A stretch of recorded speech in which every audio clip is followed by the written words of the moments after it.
good morning. Oh, it's a better morning than that. Come on, good morning. What an exciting day, isn't it? We say, first of all, welcome home to the Urban League, to the place where they belong. They belong in Harlem, New York, and that's where they are. It is a coming home, and it is a dream come true. We talked about this for many, many years. It was an ambitious project. It was hard. There was a lot of hurdles. But we persevered and we got it done. I want to thank all the people who worked so long and so hard to make this happen.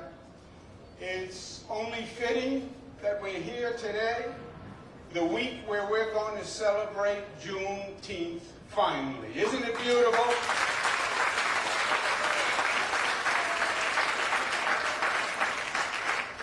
It all comes around. The National Urban League is going to form an empowerment center here in Harlem.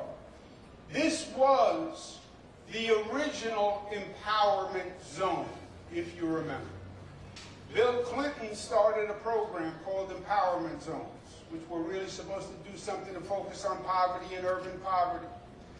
Congressman Charles Rangel was Ways and Means. Give him a round of applause. I was the HUD secretary at the time, and HUD was going to administer the Empowerment Zone program. There was supposed to be 4 across the country. And I sat there with President Clinton, Congressman Rangel, and myself talking about the Empowerment Zone program. Congressman Rangel kept talking about the 3 empowerment zones. And I kept saying, I know, but there are 4 empowerment zones. Congressman Rangel said, well, there's Harlem and 3 others. Let's just put it that way. And Harlem became an empowerment zone, and President Clinton moved into the empowerment zone, so it all comes around. Let's thank all the people who made this possible. Tim Murphy, thank you, Mr. Chairman, very much. Goldman Sachs, Target, Wells Fargo, BRP, Charles Hamilton, thank you all. It's a pleasure to be with Reverend Sharpton, a powerful voice for justice, and a powerful voice, not only a powerful voice, but a powerful voice that gets results. And that's what it is all about, making change, making progress, not talking for the sake of talking. That's easy, but talking for the sake of getting things done, and that's Reverend Sharpton, and that's why we're so blessed to have him here in New York. We have Hazel Dukes, the legendary Hazel Dukes, head of the NAACP. I refer to Hazel Dukes as my second mother. She raised me. I can tell you this, she believes in spare the rod, spoil the child, Hazel Dukes. She believes in that. But working with Reverend Sharpton and Hazel Dukes and Reverend Daughtry, who's here because we stand on the shoulder of giants.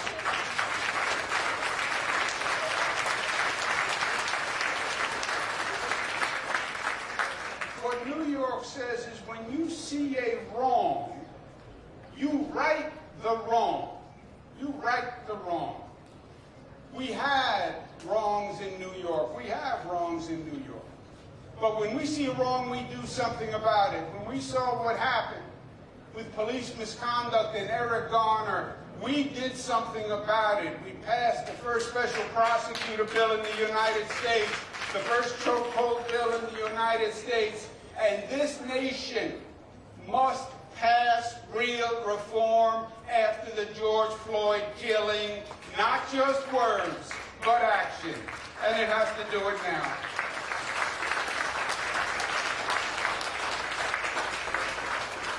And of course, Mark Moria. Mark Moria. Now, I've known Mark a lot of years.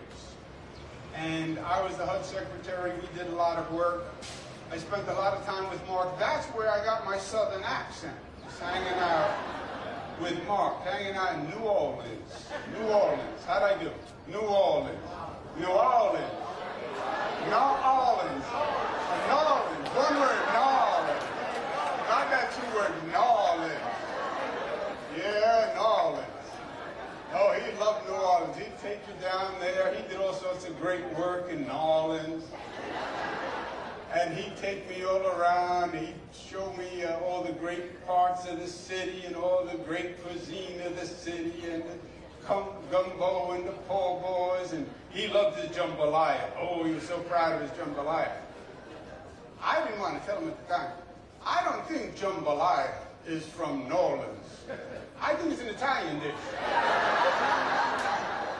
I think jambalaya is really calamari in marinara sauce and you throw in a few shrimp. That's what I think jambalaya is. But I don't want to start any trouble. But that's what I consider it. But Mark did a phenomenal job in New Orleans. And he's done a phenomenal job all across the nation, and he's going to do a great, great job here in New York. Let's give him a round of applause.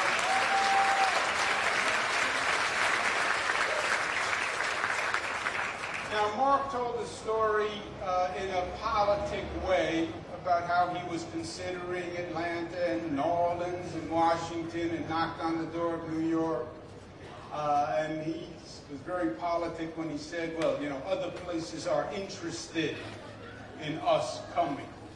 The New York translation of other places are interested means you're going to have to pay up if you want the Urban League to come to New York. That was the translation from New Orleans to New York, you know. So I heard that translation from New Orleans to New York. Yeah, it's Queen speak. It's only the bottom line. And New York was proud to partner in this project and proud to have contributed over $100 million to make this a reality. And I want to thank Rudy McDaniel and Eric Girdler and Ruth Ann Wisnauskas who are here. Let's give them a round of applause.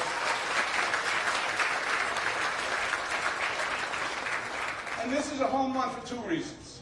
Number one, this project is going to revitalize Harlem. It is smart, it is right, it is mixed use, it brings a museum, it brings affordable housing, it brings retail, it brings commercial space. In and of itself, it is going to revitalize Harlem.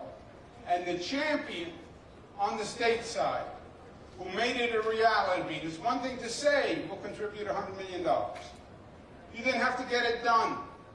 And the person who spearheaded it through New York State's legislature, Assemblymember Inez Dickens. Let's give her a round of applause.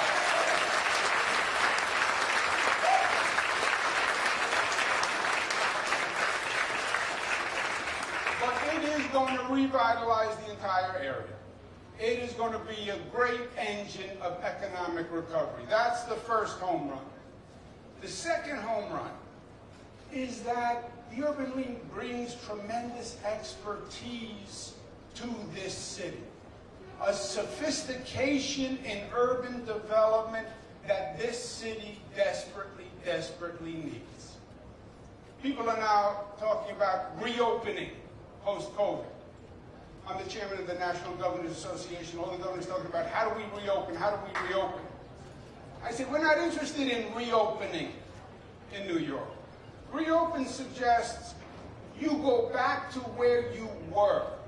You go back to where you were the day before COVID. We're going to reopen. We're going to go back to the day before we closed, the day before COVID. No, we're not going to reopen because we're not going backwards. Life is not about going backwards. Life is about going forward. And the truth is we had real problems in this city the day before COVID started. And this has to be a moment to come to terms with that and be honest and say we don't want to reopen, we want to reimagine New York. We want to remember those issues and we want to address those issues in this special moment in time where people understand there is work to do. And we have forged unity to do that work. The truth is, the day before COVID, our public housing in this city was a disgrace. The truth is, the day before COVID, discrimination was alive and well in this city. The truth is, we had two education systems, one for the rich and we had one for the poor. And we didn't have enough affordable housing. And we had a dysfunctional relationship between the police department and the community. We're not going back to that. We're going to reimagine a New York that is better than that.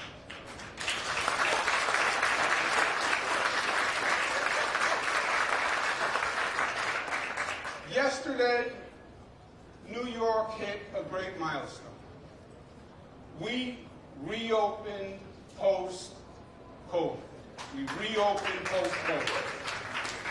New Yorkers went from the highest infection rate on the globe with COVID to the lowest positivity rate in the United States of America.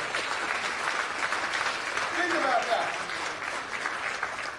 If you can deal with that epidemic, you can deal with any epidemic. And we have another epidemic. Last week, 26 people died from COVID.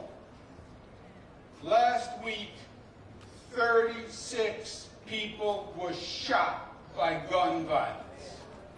If we can beat COVID, we can beat gun violence. And this is the city to do it, and this is the neighborhood to do it, and this is the organization to do it.